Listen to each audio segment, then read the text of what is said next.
Samuel, your father, member of the Fairfield Corps, one of the founding members of the They have rehearsal, and we could sit in the room and listen to them and watch them as long as we were quiet. But as soon as they finished rehearsing, we would all jump up there and we would mimic them. We would do exactly what they did. What was it like being young and knowing that they were famous and that people, how much they respected them, and that must have been kind of an extraordinary thing to kind of discover as a young person. I didn't know they were famous.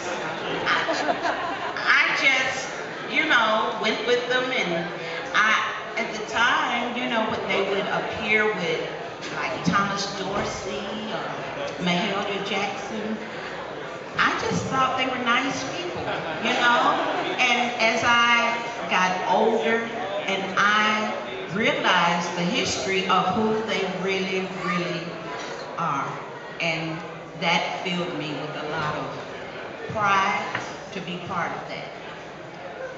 Also, during that time, there were a lot of groups, gospel groups, that were not staying in hotels. So when they traveled, they would come to a person's house and stay. So people like Mahalia Jackson, Joe Mays, you name it, all of them used to come to our house. James Cleveland. Reverend James Cleveland, all of them used to come to our house, staple singers, pop staples, and they would spend the night in our house before it was time for them to do the show. And it was like just sitting around with a house full of people, and they would break off into songs, and so we just called everybody our family. Right, amazing. Now, how did you guys each kind of pursue your own careers? You've all done really different things. In school, we'll get sort of like how you kind of came together for this project in a second, but you all each kind of took different paths. Yeah. We sang together when we were young with the BC Young Massacre. And then I went one direction and she went another direction. And then over the years, we came together again. And then I went another direction, she went another direction, the other sisters. Everybody was doing their own thing, Like Deborah is a nurse, so she does her thing. And then Alfreda, she works with schools, and her husband, and they have a ministry, her husband, Cisco Lee, and they have a ministry together called Oh Happy Day Ministry. And then I went out and I started singing with Bob Dylan and Stevie Wonder and all them doing that, and went through a whole lot of changes in my life. Got strung out on drugs, and God delivered me and brought me back.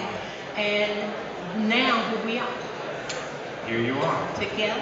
I'm glad you mentioned Bob Dylan, because I was like, Regina, you got to sing with Bob Dylan and do those incredible records, that phase of his life where he made some just really people. I'm sure he surprised the heck out of people making Slow Train Coming, but that's still one of my favorite records. Mine too. Can you give a word about what that was like and what it was like to be in the pop culture side of the world and reaching those audiences? Well, it's kind of amazing, because when I got with Bob Dylan, that's when he announced to the world that he was a born-again Christian. And he was really going through a lot of changes at one point, because everybody was sending him all these messages telling him, if this is who you are, you got to do this, you got to do that, you got to act like this, you got to act like that, you got to pray this many hours. And I remember calling my dad and saying, he's really going through some changes.